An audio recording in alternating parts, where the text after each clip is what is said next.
Let's open the meeting with a moment of silent prayer, followed by the serenity prayer.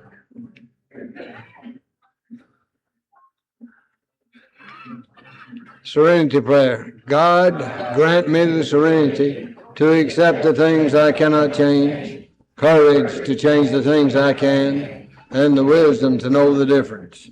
I'm going to read this little preamble because I think it typifies or signifies AA as much as anything in the literature we've got. Alcoholics Anonymous is a fellowship of men and women who share their experience, strength, and hope with each other that they may solve their common problem and help others to recover from alcoholism.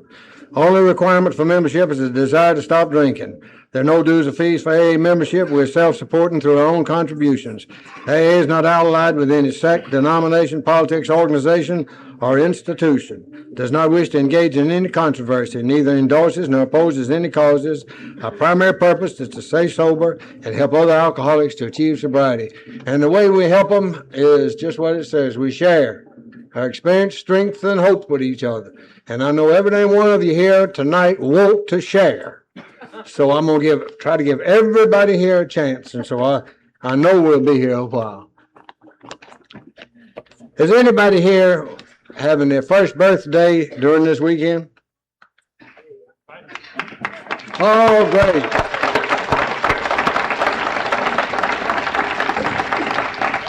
Well, since I don't know your name, honey, you just come on up.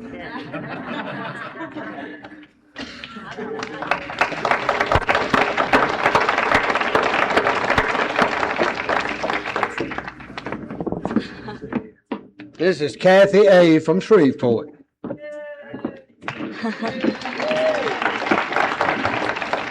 Hi. Hi, my name's Kathy, and I'm a drug addict and alcoholic.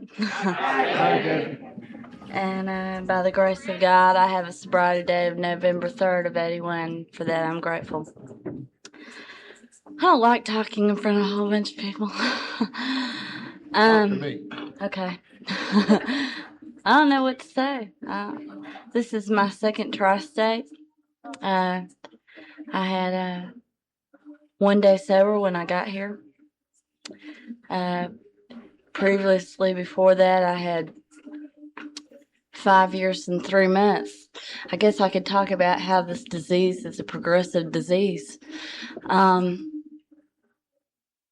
I remember the first night I lost my sobriety. I was invited to a party, and I went to this party. It was a lifeguard invited me. And it was a pool party. And I remember I just moved here and I felt real lonely. And I didn't really know too much about AA because I was in a different program. I moved from Dallas. And I remember drinking one beer, and then I remember drinking a pint of vodka, and then I remember me and my sister sneaking in the house to get some more money for another pint of vodka and going out and buying this other pint of vodka. And I remember my sister bitching at me because by the time we got back to the party, half of the pint of vodka was already gone. Because while she was in the store buying a pack of cigarettes, I drank it. And that, you know, it is like I never left off. I didn't really know that I was, you know, an alcoholic or anything like that. I've been sober because my sister and brother told me that I needed to be sober with them because I did everything they did. And so I guess they knew. And I remember I couldn't do any drugs because I couldn't find any. But the next night, I went over to a friend's house and I helped her clean the house. And I did a whole bunch of drugs and I drank another 2.5 pints of vodka. And you know, it was kind of, you know, like that a lot. It was kind of sneaking around, and it's like I had another practicing alcoholic in the family, and when I didn't have any money to sneak down to the store around down the street and around the corner, I would go out and find his that he had forgotten about, and I would drink his, and he would scream at my mother for watering down his alcohol or doing this or doing that, and I remember laughing because I had done it, and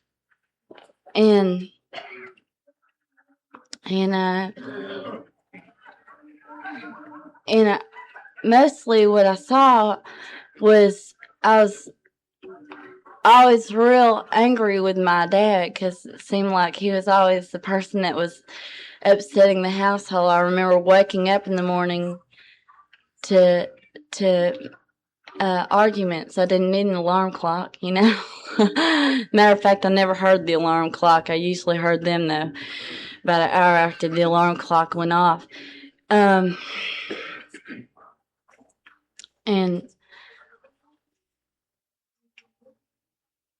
I don't know what to talk about. And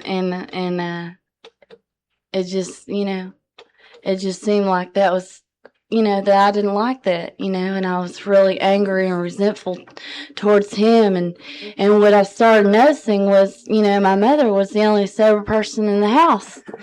And I started noticing myself getting more and more like this person that I didn't like, and less like the other person that I always went to, my mother. And I started noticing that I was like my dad, and I was angry all the time, and I was screaming and stuff like that. And I went to a meeting with my mom on a Monday before the thing, and I that was my first day of sobriety, and I remember going there thinking, well, Dad's really going downhill here. She needs some support. So I'm going to go with her to the meeting. And I went there to the meeting, and a person that I call Grandpa asked me if I was going to the convention. His name is Dick H. He's sitting over there in the brown suit.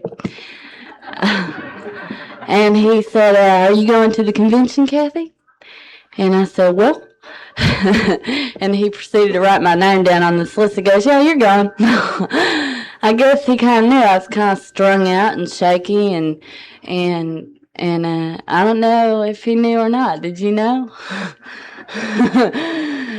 And so I came here and I got sober again, and here I am with a year sobriety in 2 days, and kind of happy.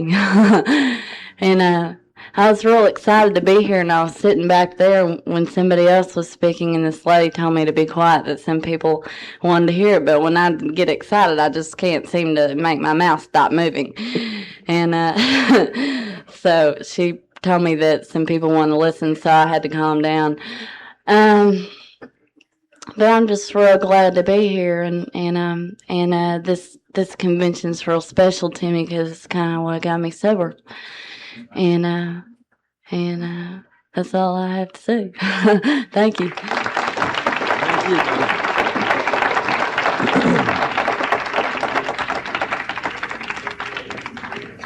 I imagine there's some people that wasn't here last year, so I will introduce myself. I'm Cherry Carpenter. I'm an alcoholic. Hi, everybody. By the grace of God and the help of Alcoholics Anonymous and love and tolerance of a lot of people like you, I've had another 24 hours to drink away from a drunk, and if you're seeing the program, my name is Cherry for any strangers. But I come from up around the part of the country where they have a boy named Sue and other oddities. That's just another paradox of the program. I just was thinking tonight, like I frequently think when people introduce me, Linda introduced Pat as this beautiful lady that she'd fallen in love with, and Pat got up here and spent a solid damn hour telling you what a rotten, stinking, lousy bitch she was. And that's what it's about. And everybody tries to prove that they're the worst in the world, in addition to a lot of profound suggestions that we give, and each one of us tries to outdo the other. But that's what makes it so good and works so well. And is any more other birthdays? Well, I know we got a 6-month birthday right over here, Elizabeth from Oklahoma.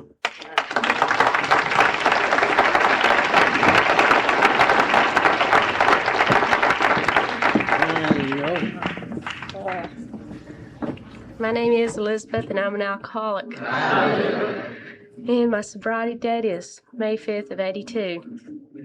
And I feel pretty grateful for that today. Pretty scared right now. I love this. The conventions, they're just, I just look forward to them. I feel lucky that in this past 6 months I've managed to, this is my 5th conference. And, my first one, I walked around looking at all these people with the years and, just in the days, and here at this one, I'm doing the same thing. And I don't know. It's hard for me to believe that I'm sober today sometimes. And, I ask myself why a lot of times, and I guess I shouldn't do that. I am. I try to make the most of it. Before I ever took a drink, I guess, and maybe I was keyed up for an alcoholic, I always, had the feeling of being different and, just not belonging anywhere. And I felt that a lot with my family and stuff. And, I guess when I was about 9 years old, I found out I was adopted, and I thought, that's the answer. And I used that as an excuse for a long time. I just knew I just accepted it, that's why I didn't belong. And, I left home when I was 15 years old. And, I was very good. I just took the clothes I had on my back, and I had $3, and I went to this town where I didn't know anybody, little town Sweetwater. And I felt very fortunate that there was only 3 bars there, and I had no trouble getting into them. And so they pretty much became my home. And I guess my drinking just progressed from there. And, the first time I was ever introduced to AA, I ended up in treatment, and that was about 2 years ago. And I can't say that treatment did a lot of good for me except introduce me into AA, and I knew where it was at when I needed it. And it kept me sober for a few days. Goodness. I'm living in Norman, Oklahoma now. I have been for this 6 months. I'm originally from Abilene, Texas. And I came into the program again in Abilene about last November, and I was in and out. I'd get a couple weeks, and was waiting for my birthday party, and I'd get drunk again. Just everything I just couldn't get well quick enough, I guess.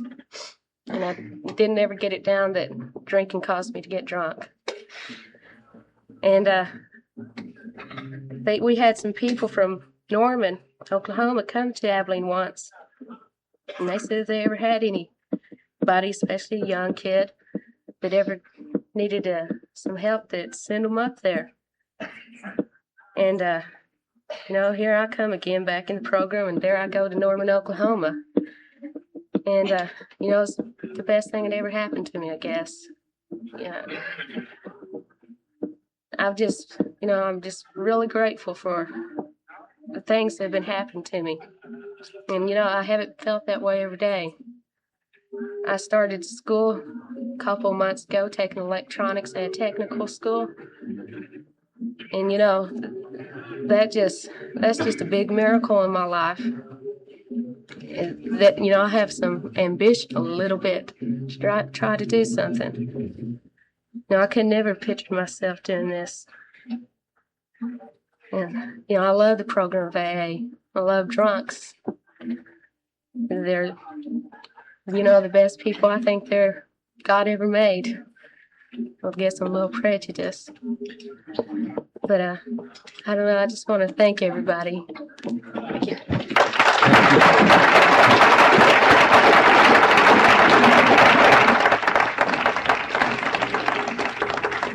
That's what AA is about, as far as I'm concerned. I envy people in their first year of sobriety now, because that seems like that is the most rewarding part of our whole damn recovery if we accept it. But there's so many beautiful things happen. And only what I have found and the 12th step tells us that, is that I can do any damn thing I want to that's within my limitations if I use this program and these people. And I've been a user all my life, so there ain't no problem using these people. But the thing is, they want it. I was hoping Tom, old apostrophe S, would be here. Is Tom, you're not here, are you? Oh, but, you know, we blame everything that we did or happened to us on somebody else. And what happened to Tom was a good example of that. He was sitting in a bar one day, a saloon or whatever it was. It was one of my places. It was worse than that. But and both ears were burned to a crisp, just absolutely scorched. And so his buddy walked in and he looked at him. He said, "Man, what in the hell happened to you?" He said, "Well, I'll tell you, I was sitting at home when old Zida was ironing and the phone rang and I picked it up and stuck that damn thing up in my ear and it just burned the hell out of me." He said, "Well, I don't understand that. That's not, but what happened to the other one?" He said, "The son of a bitch called back again."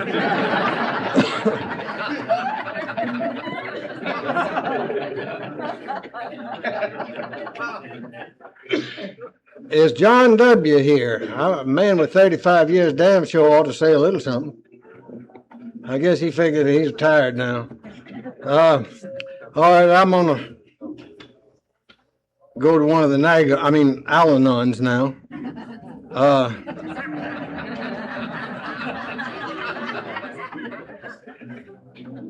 They got a wonderful program, and I'm real obliged to them because they've done wonderful things for Old Violet. Of course, they still got a long way to go, but I got confidence in them, and I'm going to ask Irene to come up and say a few words to us.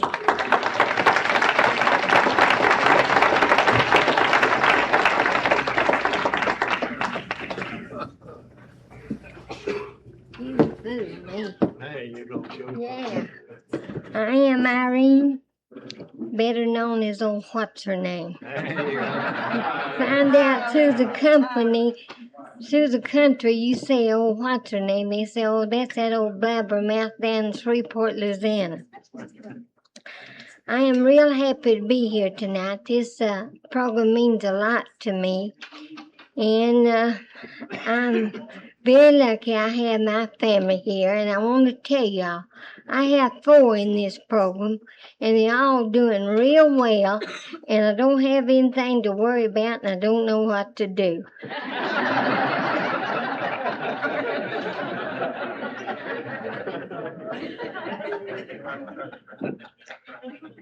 You have so much to be grateful for to where you don't really know where to start. Only each morning when you get up and you can ask God to help you through the day. And then at night, thank Him. I used to think when Dick would quit drinking or when he was drinking, if he would just quit drinking, that would be my utopia. But God don't mean for us to have utopia here on this earth. And all of his cute little shenanigans that he did was just something that God put in a way for me to learn to grow and to accept things that come along in a much larger way. I'm grateful for this AA program because Dick's a Catholic and I'm a Baptist, and I don't think we would ever live together for 46 years. Anyhow, we have 5 wonderful children. This is my youngest son over here, and this is my daughter. She's my youngest child. And I'm so happy and so grateful that they're both doing so well. Of course, you know Dick's been in this program for 31 years. It's September the 30th. He didn't take me into this program until about 3 months afterward because he had gotten to a place where I didn't like him and he didn't like me, and we wouldn't go anywhere together. And he was leaving and coming home sober, so I was real glad about that. And after being in this program for 3 months, he asked me to go with him one night. I went with him to the old downtown group 31 years ago, like in 3 months. And when I went up there and saw all those wonderful people and smiling and everything, you know, I went, man, trying to smell them. I couldn't smell them. And there's truly an old adage, if you can't smell them, you can't tell them. So thank you.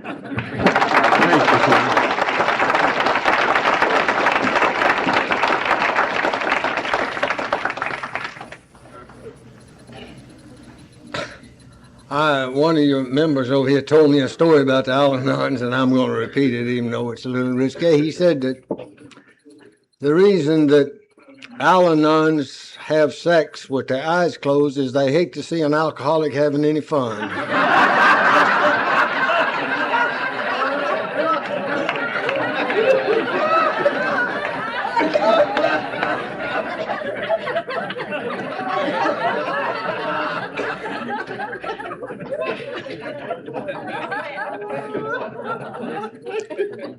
Next man I'm gonna call on, I met a number of years ago, and I ain't never seen that man when he wasn't smiling. I believe he's got more out of this program, as much as anybody possibly can. Pat?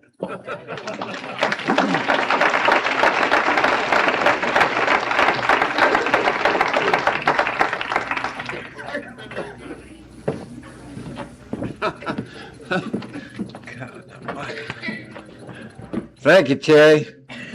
God, it's good to be here. My name's Pat Allen, and I'm an alcoholic. Hi, y'all. Dick, Cherry, I got something to smile about. I think about Dick out there. I saw him going across there a while ago. You know, I got to tell you a little story about this first convention that I came to at the Tri-State. I sobered up. My sobriety date is June the 20th, 1969. And, you know, they have the old granddad convention in the first week in August. Well, hell, I sobered up in June, and it's only 2 months away, you see, July and August till the old granddad convention. And so somebody asked me, said, "Are you going to the old granddad convention?" I said, "Hell no, I'm trying to stay sober." I thought you went to the convention to get drunk. That's what I always did. And I, you know, rum dum. Hell, I hadn't got quite sober. You know, I wasn't drinking, but I was a little bit flaky.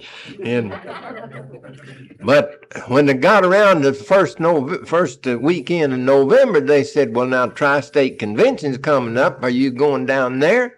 And I said, "Well, they tell me that they don't drink at the AA convention." They said, "Well, no, this is an AA convention." And I said, "Well, I believe I'll go." So I came to that first convention in 1969. And you know, I haven't missed a damn one since. This is my 14th convention. And isn't that wonderful? You know, I've only been... And you know, there's just so many people here that have meant so much to me, like Dick and Irene, and I met Cherry and Bobby shortly. I don't know where I met them, but it was shortly after I sobered up, and I see so many people here that I know, and Lucille sitting back there, and I met old Doc over there in Dallas. I'll have to tell you a little bit about that. I'm reminiscing a little tonight, and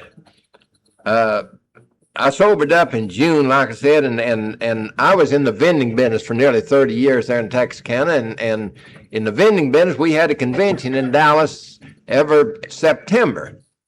So I decided I'd go to the vending convention, and everybody a little bit worried there in Texarkana about me going to that vending convention, you know, because that's where I used to really get one drunk. But I went over there that night. I went to Dallas, and I put my truck in the garage, and I did make it around the hospitality room, but I just go in and say hello, and of course I knew all those people, and the first thing they'd say was, "Pat, what are you going to have to drink?" I said, "I'm not going to drink anything right now. I'll be back later on." You know, I didn't tell them when, and I just kept on going. And so I'd made it around because they were all friends of mine, and then I caught me a cab and went out to Town North. Now, I hadn't been to any kind of a meeting out of Texarkana. And I went out to Town North, and of course, that's a big, fine deal there at 5050 Lover's Lane. I think it's burned down since then now, and they got a new place. But anyway, that's where I went that night. And I never been to a convention where they had a speaker. And any kind of a meeting where they had a speaker. It all been discussion meetings where I went. I went out there that night, and guess who was speaker? I bet everyone has been so many lengths of time heard old Wilson M. God, I thought, man alive, I'm going to stay here in Dallas for a while. This is where they really got something here. I didn't know they had anything like that, you know. And he laid it on us good. And man, I sat there and I was absolutely spellbound. I still am when I hear that rascal talk. You know, he just thrills me to death to hear him talk. Anyway, I met a couple there, and they said, how'd you get out here? I told them I was over there at the vending convention, you know, and I said, well, I got a cab. And they said, well, we're going to the 24-hour group. Said, would you like to go over there? And I said, I sure would. So they took me over to 24-hour group, and I'm a son of a gun. If old Peck W. wasn't the speaker over there, you know. And I said, man alive. And I met Doc that first night over there. And I've been seeing him at these conventions ever since, you know. And I'll tell you, it's just a beautiful way of life. And Jerry talking about me smiling. Well, hell, you know, when I came here, I couldn't smile at anything or anybody. I hated every SOB and mostly me. And now that, you know, I love everybody. I even love everybody that's non-alcoholics. You know, I just take the whole damn world in. Them outsiders, this is a beautiful way to live. And you know, it worked for so many things. I laid my damn cigarettes down about 9 years ago. I just do that one day at a time, just like my booze. It'll work for anything, you know. And it's just a beautiful way of life, and I'm just thrilled to death to be here. And it's nice to have this girl's 6 months birthday. You know, that first year is so important, but it gets better, honey. Just stick around. I'll guarantee you. I tell them that I'm trying to set a record. You know, I'm the only bastard I know of that sobered up when he's 63 years old. I'm 76 now. And I tell them, I say, I'm setting a record. You know, I'm working at this thing, you know. And I really don't know of another soul that's 63 years old and sobered up and never haven't had a drink since the first meeting they went to, you know. And I want to mention one thing. Lucille always brings back memories to me. My first birthday in Texarkana, she and Watt came over and put on a program in Texarkana, and I never will forget that. It meant so much to me, and I'm always thrilled to see her. And you too, Sharon. Thank you all.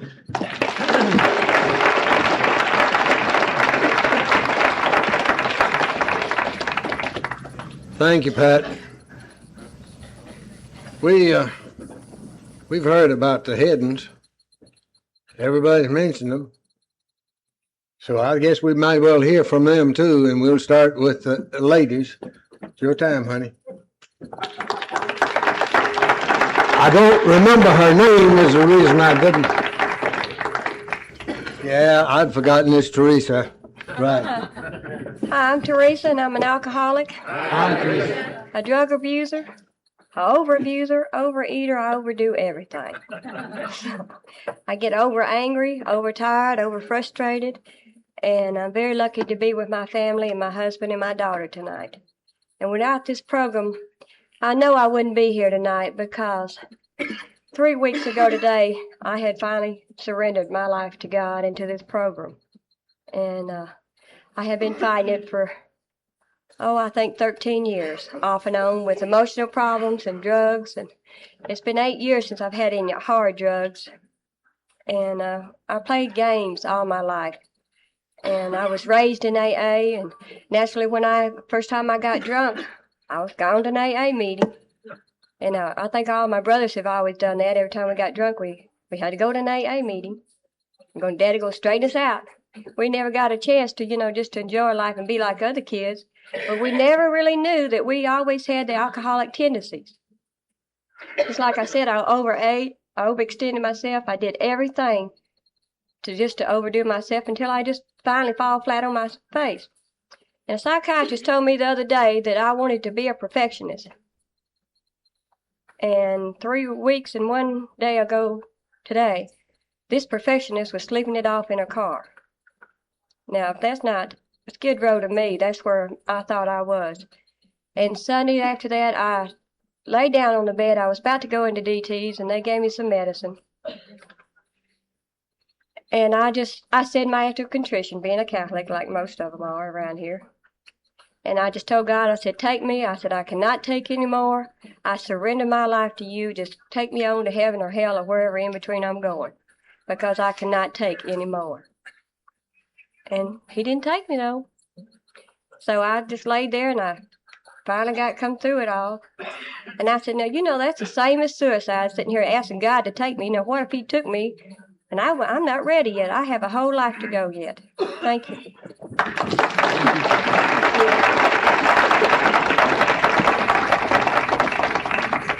You're next. I can't remember his name either. Hell, I've only known him for 15 years, but I can't remember.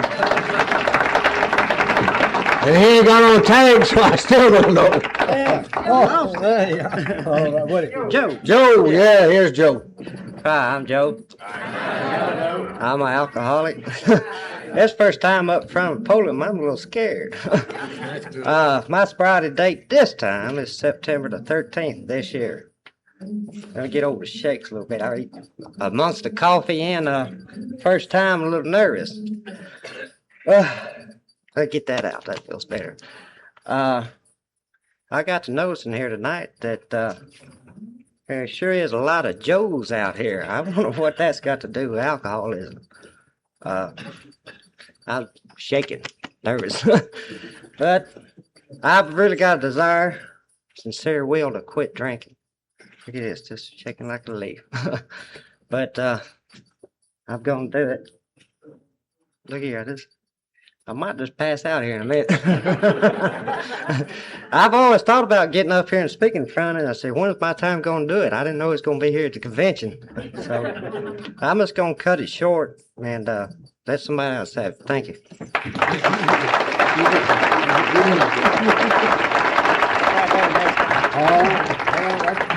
Wonderful. That's the greatest talk in the world, when you're scared to death and you at least get up here. And I've done it every damn time I've ever got up here. I'll walk up just shaking it, just like he's talking about. And then I look at you and I know damn well I got nothing to be afraid of about you. So I just go on and be nervous. Like old Willie down in Texas, I know you heard her. She said she had this problem with nerves at home, and her husband would do something, and she said, don't do that, it makes me nervous. And she came in one day, and he'd had him a couple of drinks, and she said, don't do that, don't you know it makes me nervous? He said, well, God damn it, just be nervous. She said she ain't had any problem with nervousness since then.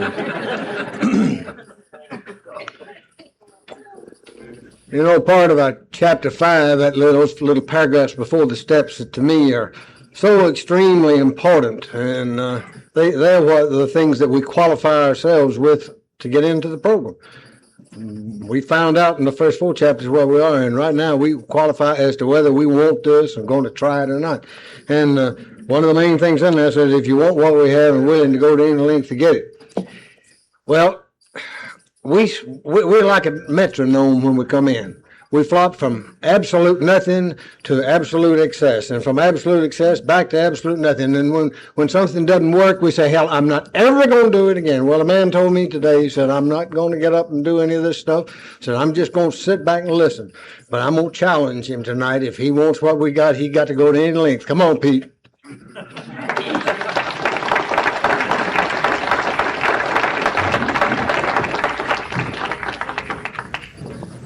Damn you, Chair.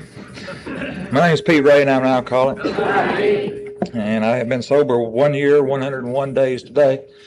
And 1 year ago, I was up here at this microphone, and I had 101 days, and I was scared to death, and I'm scared to death a year later. I wish I hadn't said that, Chair, to you. But I am glad to be here tonight. I have no reason to be here other than the fact that God and you people instilled in me a desire to get sober one more time. And and I'm eternally grateful for that. A lot of things were said here tonight that tickled me to death. See Pat up here, because every time I look at him, I get and see that smile, I get real enthused about this program all over again. Kathy said something really struck home to me when she was talking about when she got started talking, she couldn't shut her mouth.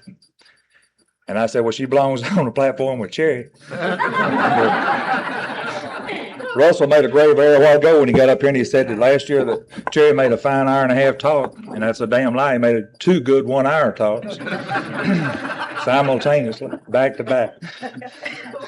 But I thoroughly enjoyed it. Teresa was talking about, it's amazing about how people care about you in this program about how we learn to care for each other. And there are a lot of AAs in here that think I'm overweight and they're worried about it. And when she was mentioning being overweight, somebody asked me the other day if they thought Overeaters Anonymous wouldn't help me. And I said, well, aren't you supposed to be overweight to go there? And they said, yeah, and you appear to be overweight. And I said, well, it's just an illusion. They said, what do you mean? I said, well, I only weigh 200 pounds. The other 80 pounds liver.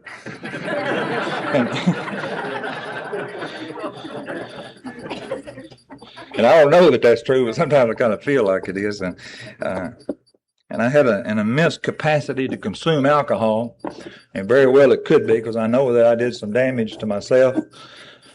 A lot of damage, mentally, spiritually, emotionally, physically.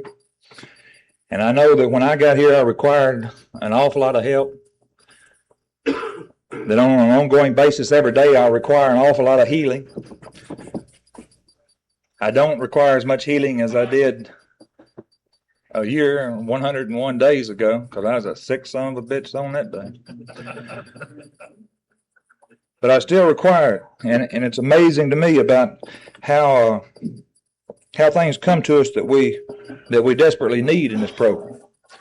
And what I had told Cherry, I really felt sincere about. When I was sober for 2.5 years, and when I say I was sober, I think that I felt that I had gotten myself sober, and that I was keeping myself sober. And God allowed me to, and I mean that, I think that He truly allowed me to indulge in a little more drinking. Because I truly believe that today, that it may have saved my life. If I had gone on 5 years or 10 years or 15 years, the way I was living and had gotten drunk, I don't know if I'd have survived it. Because I was abusing myself, I was abusing him, I was abusing this program, you people. And it took what it took to get me a point of where I accepted myself as for what I was. And as opposed to mouthing this program and trying to learn this program and trying to learn all there was about those 12 steps so I could impress you with my eminent knowledge, when I got drunk the last time, I decided that maybe, just maybe, I should do what you people told me I should do. And that's to try to live that program. Someone was talking up here a while ago about their first year. Cherry mentioned it. And I still remember my first year. You know, when I got here, I didn't have any friends. I didn't have anybody. When I first came to AA, I had a 3-year-old son that appeared to like to be around me. And as far as I know, that was the only human being in this world that cared anything about being in my presence at all. And when I came to you people, I stayed on a 30-day high and I got drunk. And I continued that process for about 2.5 or 3 years. As best as my Alanoid has been able to collect, I have, when I got sober and rejoined this program for my 33rd time, I was able to stay sober for 2.5 years. And that first year, I still remember, like Cherry was talking about, it's a wonderful feeling to go through that first year. And the first year is not that much fun. And if you're here and you're working on that first year, or if you've had that first year, I urge you not to try to have a second first year. Because there's a difference in coming back to this program, and there's a difference. You don't want to accept the help. And immediately when you come back, the fellowship of AA that you knew the first time around is not the same. And you don't crawl back up on that cloud. God has a way of making us having to work our asses off on that first year. And I can truthfully say today that I wouldn't have it any other way. But I also would say to you that if you're trying to make a year or a day, and hopefully you're trying to make a day, or if you've made that year, don't try for a first year. And we got a hell of a lot of people in here that I'd rather listen to than me. Thank you.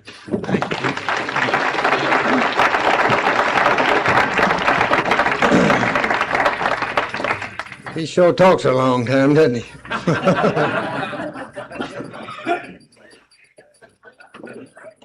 Everybody mentioned, well, Pete mentioned that God gives you all the rope and then he pulls you in. I wish Hillary was here because one time he slipped off from his duties and went out to play golf one Sunday. And his guardian angel saw him and he whistled up to God and said, "Say, don't you see him down there playing golf?" He said, "That's all right, I'll get him." So he drove off and hell, he made a hole in one. The angel says, "That's a hell of a way to get him. What are you going to do?" He says, "Well, who can he tell?"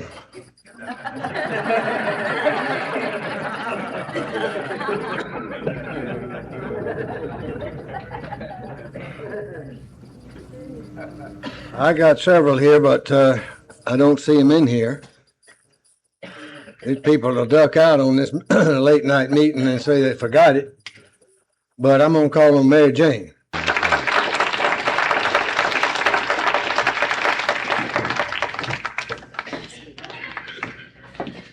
I am Mary Jane. I'm an alcoholic. And my sobriety date's March the 18th, 1974, which that's 17 days, 7 months, and 8 years. And I'm grateful for this miracle.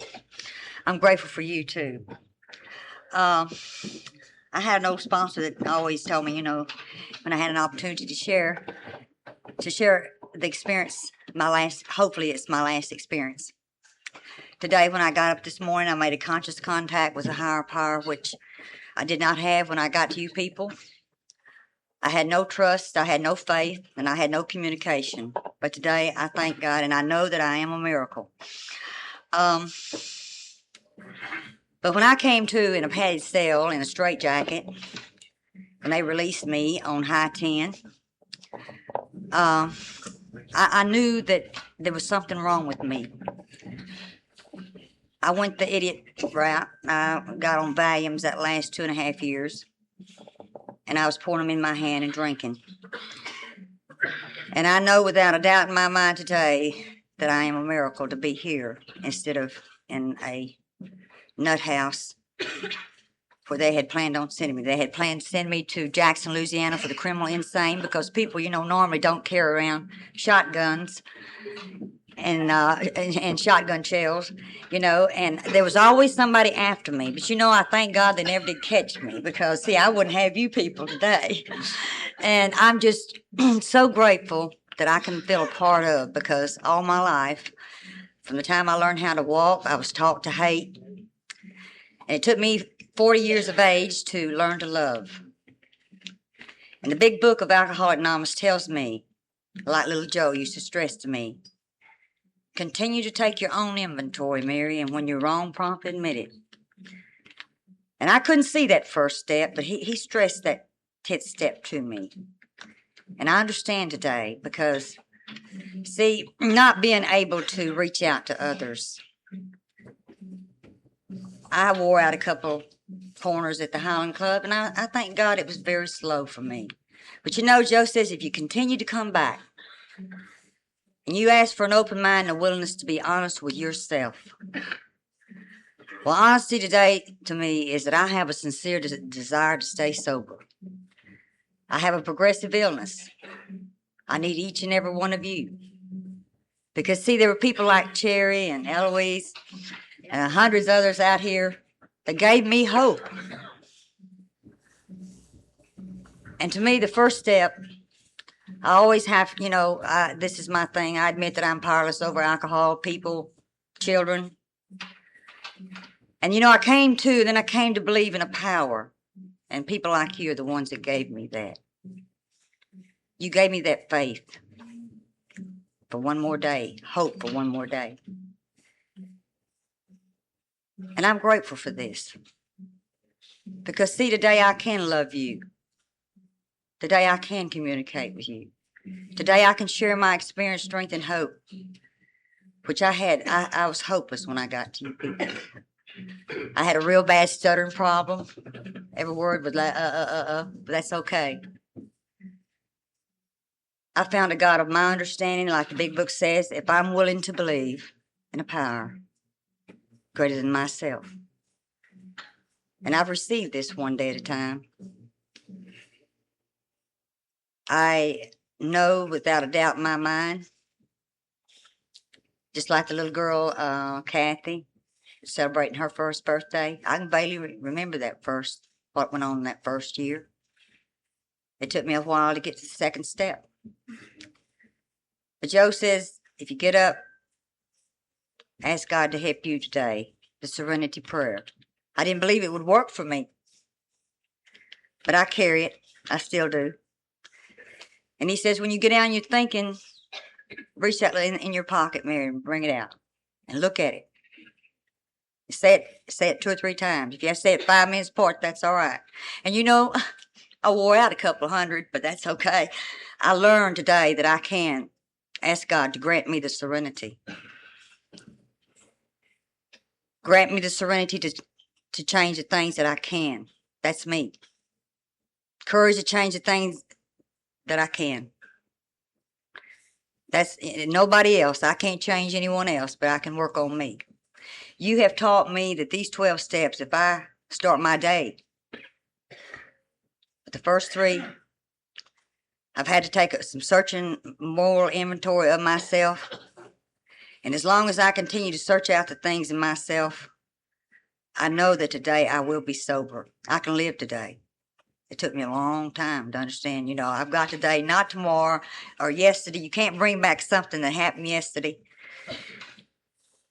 And that 5th step, admitted to God,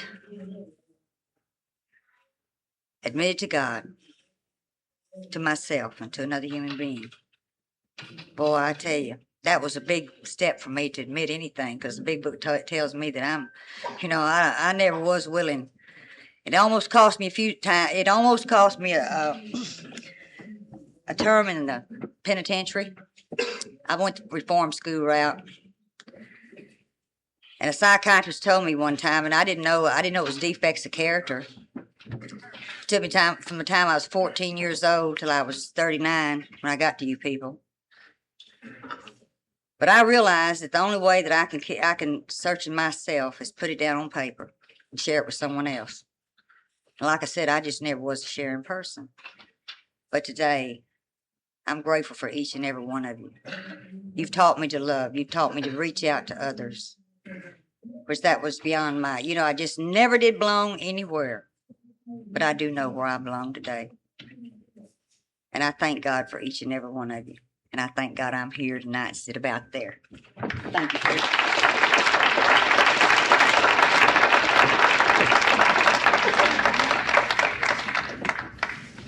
As Al-Anons have a philosophy or principles that they impart to the still suffering Al-Anons, and it is if he gets drunk, don't help him, just leave him lay there and step over him. That's part of it. This next lady I'm going to call on is an Al-Anon, and I want her to tell us how the hell she stepped over Bud. Sue?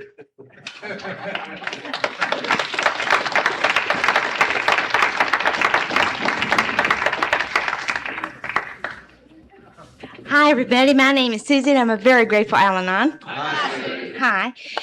I bring y'all greetings from, I feel, a great group, 518 in Texas City. And if you're ever down our way, please come visit us. This tri-state means so much to Bud and I. because we were talking about it coming up. We've been coming to Tri-State since 1974. We've only missed 2 in that period. But I was one of these grateful Al-Anons that tried everything to get my husband well. Because you see, I'm a nurse by profession, and I felt that by the Florence Nightingale pledge that we just take care of everything. And I literally took it to heart and almost killed him and didn't realize it at the time. But coming to you has been a blessing to our lives. Because it has been said here tonight, and I was talking to Bud before this meeting started. You know, you hear things at these meetings, and they pluck things in the back of your mind. Because my husband was not one that took to this program right off. And I'm not really taking his inventory. I turned him into AA in 1969 in the summer, knowing you would fix him. I didn't know what you'd do for him, but I just was willing to get rid of him at that point in my life. And from then on, for the next 4.5 years, he was in and out of AA, and I was in and out of Al-Anon. I'd go to meetings with a closed mind, and if you're here for the first time and have not been to an Al-Anon meeting, I do hope that you won't enter that meeting with a closed mind as I did, because it makes you miserable. And I was miserable for the next 4.5 years. But it took this Tri-State Convention for me to really hit my bottom. Because you see, in 1973, my husband did come back, and now has been sober for over 8 years, and will have 9 years, the 18th of this month. And I can't say enough for it. But it was at this Tri-State in 1976 that we came and I sat in this meeting, and for the first time in my life, I realized I was living on the fellowship and the fellowship alone. I didn't have a program in my life. I didn't and was not working the 12 tools you gave me. And on the way back home, we talked about this. And by this time, our marriage had cemented. Our communication was back. And my husband was saying, you know, really, you don't have a program. You don't have a home group. And I said, you're right. That's why I'm so miserable. So we started our tour of the Al-Anon groups and the AA groups in our vicinity, because he belonged to an AA group that did not have an Al-Anon group. And we had become acquainted with the group in Texas City, but had not visited them in a while. And when we went down there we found our home group and have been there ever since. They are a traveling bunch, and I know you'll see some of them here tonight, and they're with us here tonight. And they go and they support one another, and they enjoy the program. And this time, I really came back into Al-Anon. I got a sponsor, and I worked the 12 steps. And I found that I have my bottoms. And if you've been in here for a while, I can't say enough for this program, because, you know, we too have our bottoms at various levels, and it doesn't matter how long you've been into this program, that you will have your lows and your ups. But like it's been said earlier by this man previous, we know what it's all about. We know how you are feeling and how low you come and where you come from. I know I was talking to one of our members the other night, and I said, you know, I don't know about you, but I said, looking around the room, I said, people that are coming in tonight into the program nowadays are getting younger. And it's been this way this weekend and meeting all the young people. Gosh, that gal that got up with 6 months sobriety, she has so much going for her. And we too, as Al-Anons, we feel that whipped out. But yet when we take this program and really start working and using the tools in our life, we're so lucky. I can't say enough for this program as it's given us life. To me, it's a very serious program. Because you see, you taught me how to love again. You told me how to laugh again. I was telling a new member in our group, I don't cry near as much as I used to when I came in. Because I don't really have that much to cry about. Because you have given me a program to use on a daily basis. And for this, I'm truly grateful. Thank you.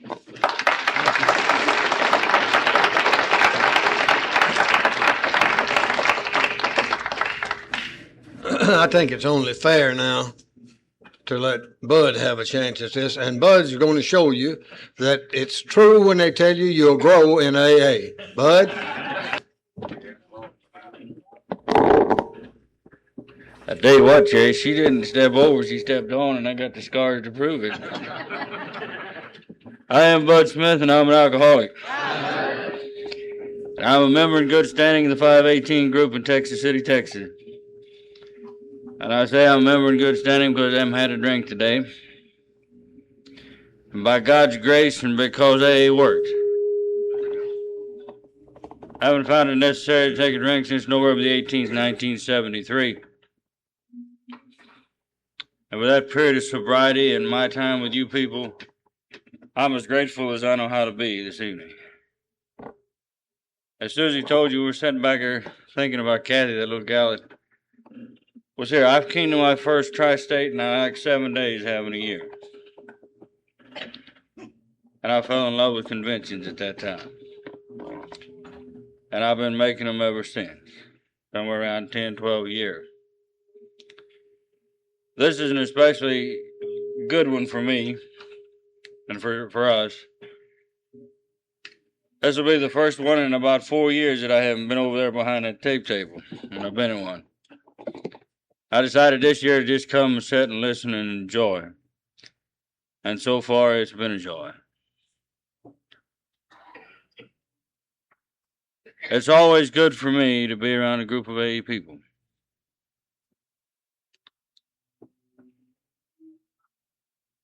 Such was not the case when I first came to you. My wife turned me in early July 1969. She became willing to go to any lengths to get me sober. And you people were supposed to fix me. But I didn't need you. There was nothing wrong with me. I had been running for years on the motto, leave me the hell alone and I'll take care of myself. The only thing wrong with me is people, places, and things. And it really never entered my head that my drinking was my problem. I know my wife and her family caused me a hell of a lot of trouble. And I jokingly say, if I never had got married, I might not even been here tonight. Because I really didn't know that I drank too much till I got married. And then she progressed to tell me every day that I drank too damn much. And I'd figured for a long time she didn't know anything, so that wouldn't help any either.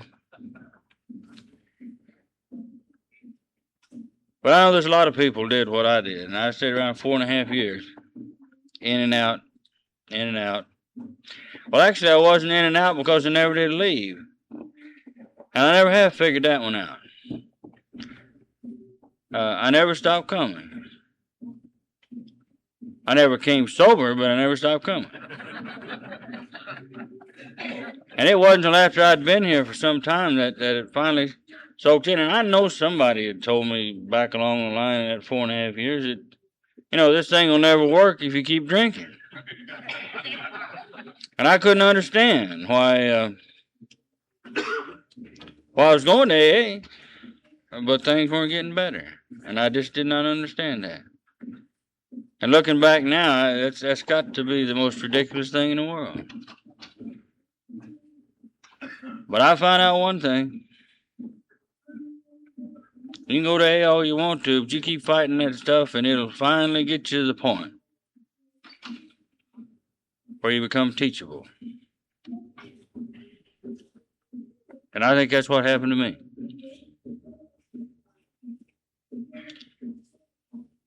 It beat me into a state of teachability.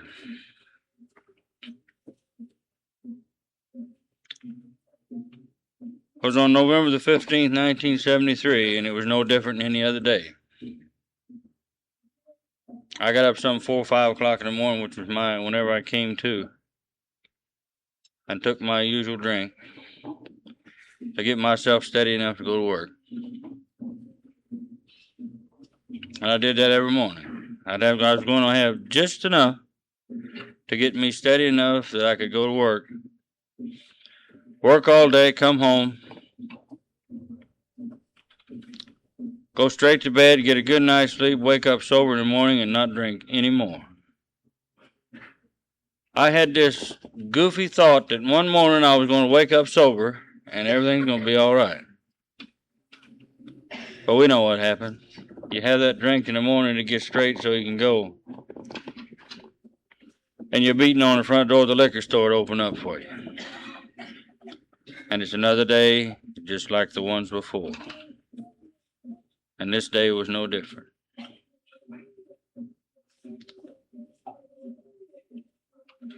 Three months prior to this, I had gotten where I couldn't work, and the weird things that we do, through the help of my father and some other good people, I had managed to get to buy a truck, tractor trailer rig. And if there's anything the highways in the state of Texas need, it's a practicing drunk running up and down the road in a loaded 18-wheeler. And I did this for 3 months. And I think on November the 15th, 1973, God thought he had pushed his luck about as far as he could. And he put a Texas Highway Patrolman on Interstate 10. And he put an end to my truck driving career. And I thank God for it today. For some reason, of course, you always end up in jail, you know.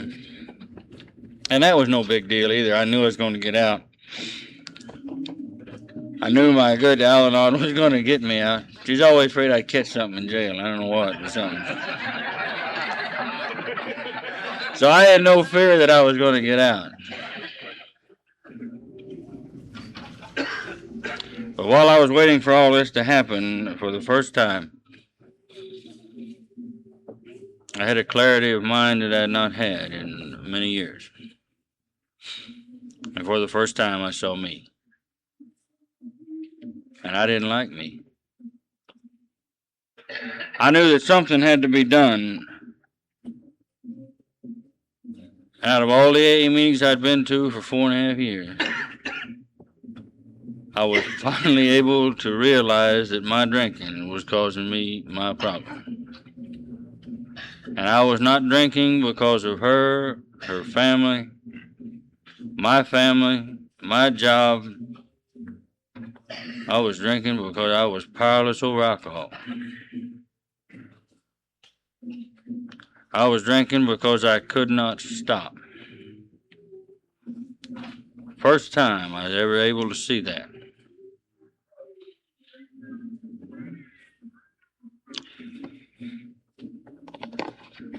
I had learned one thing in the 4.5 years.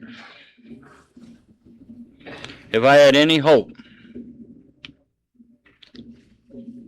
at all of changing my life, it was with the people in Alcoholics Anonymous. And I came back, teachable, knowing I had to do something. I had to stay with you people. And in reality, for almost 9 years, that's all I've done. I've just been teachable. I came back willing to do anything that I had to do. I didn't want to go back there anymore. I think I've had all the chances that I'll ever get. And I love what I found. I found a way of life for the last almost 9 years that I didn't know possible.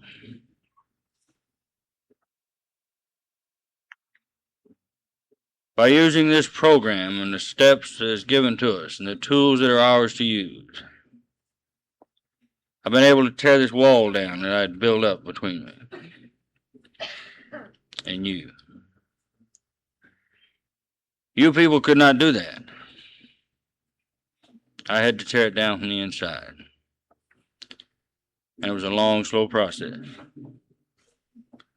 But I was finally able to do it. And accept you for what you are. Just as you accepted me for what I am.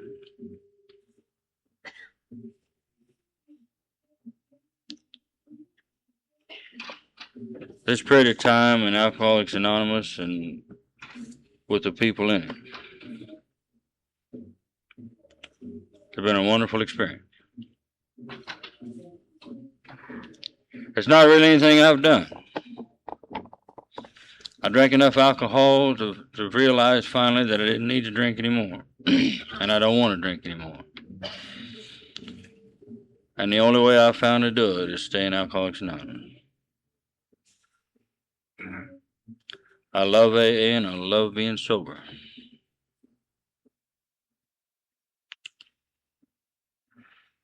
Today I choose not to drink.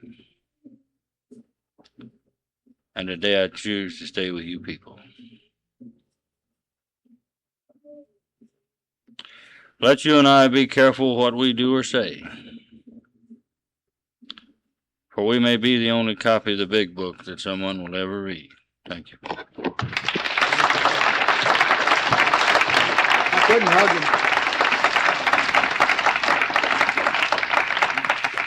He's talking about catching something. You know the difference between sex and herpes? Herpes is forever. At my age, I know. Is Darlene here? I guess not. She just got married. How about Margaret B. from Lamarck, Texas? There we go.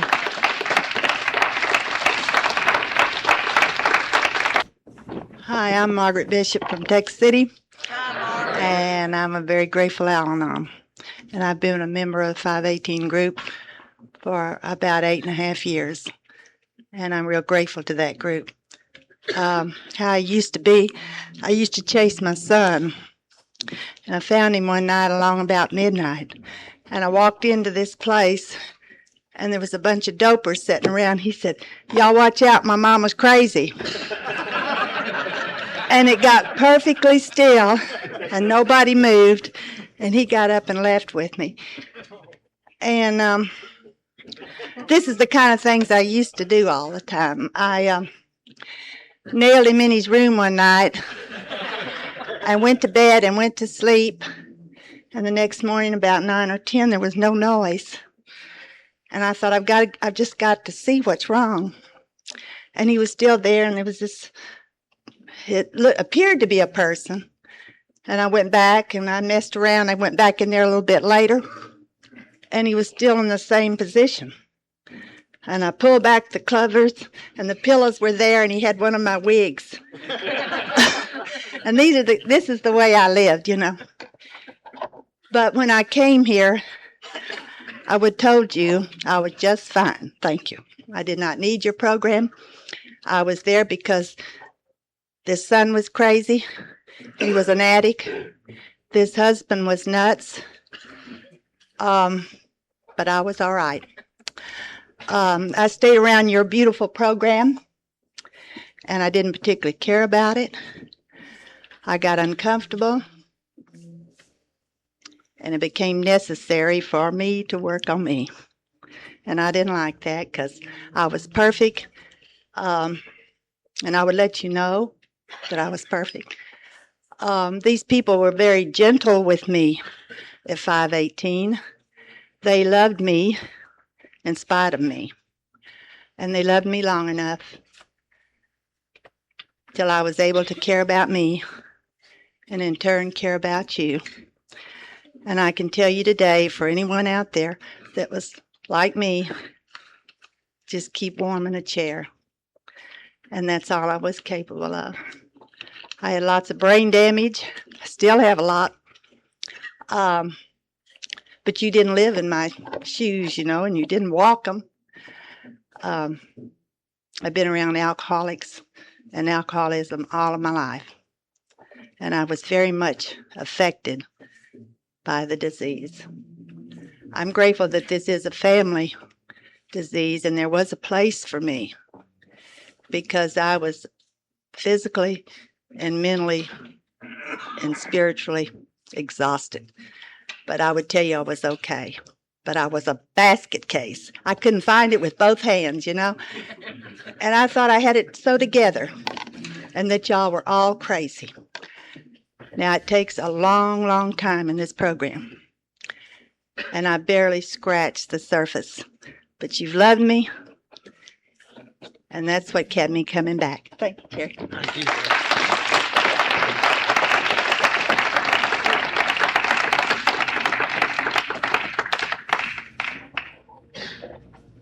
Let's see. People are leaving too early. Hell, wait, we only got a few more minutes till 6 o'clock.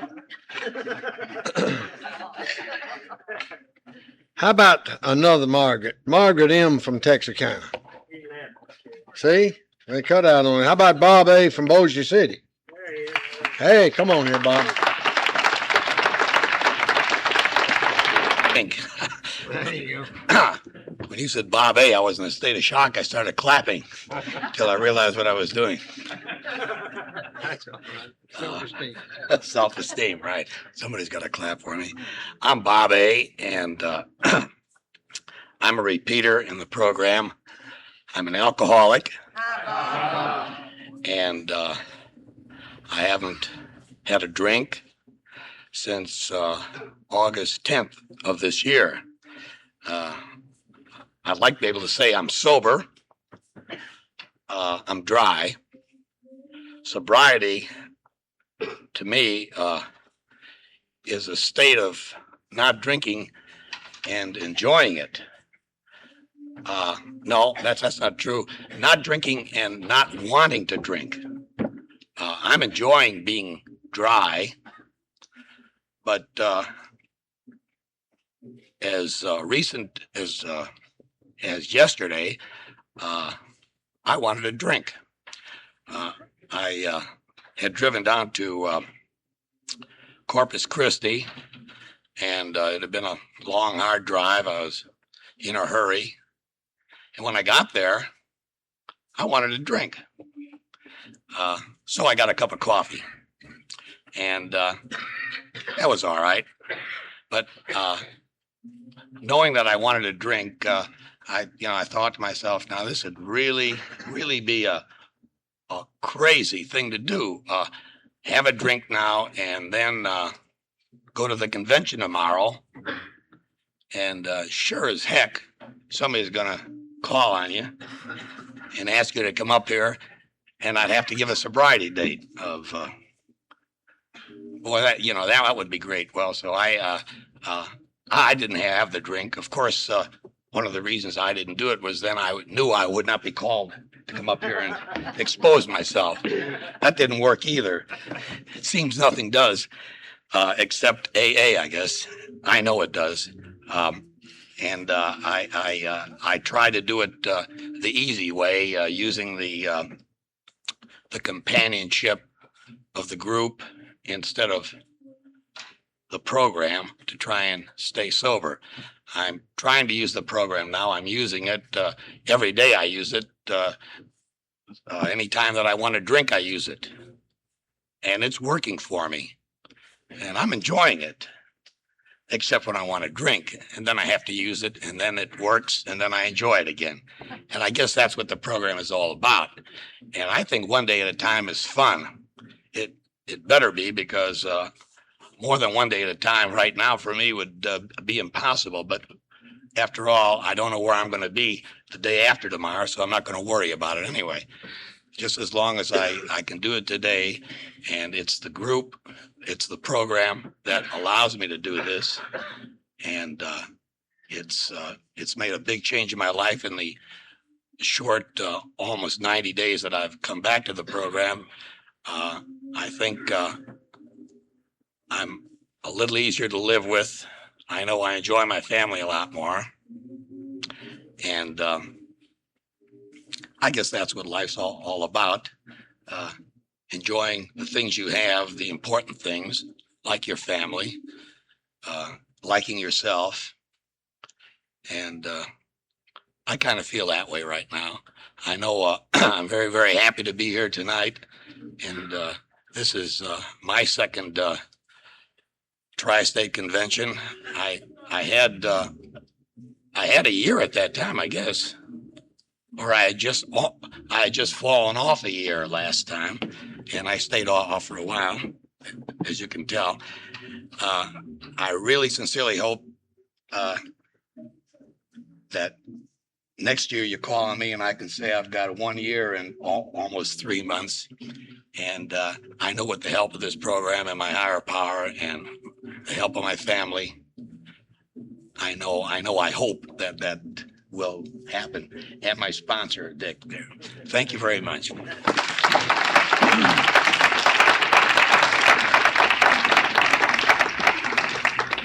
I came in the program, there was only one group in Nashville, and I don't know, it was about 60 members, I guess, and of course you heard everybody's story, you knew it by heart and everything, but everybody that get up, he'd tell about he came into AA and he got some sobriety, and then I had my slip. And I heard that every damn time somebody got up. Finally, I went to my sponsor and said, when am I supposed to have my slip? I thought it was a part of the damn program. Bob, I'll make you a deal. I'll give you my address. You give me one reason ever to take a drink, and I'll hawk old Violet's jewelry again, and we'll have a good one.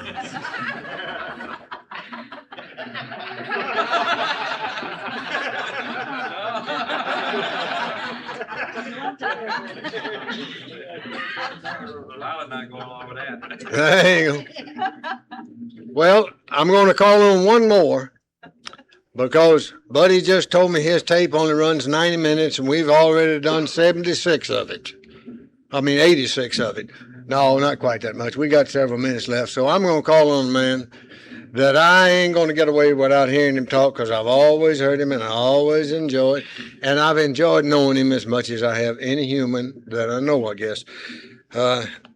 And you all know him real well, and you can probably tell what he's going to say when he gets up here, but I'm still going to call on Dick H.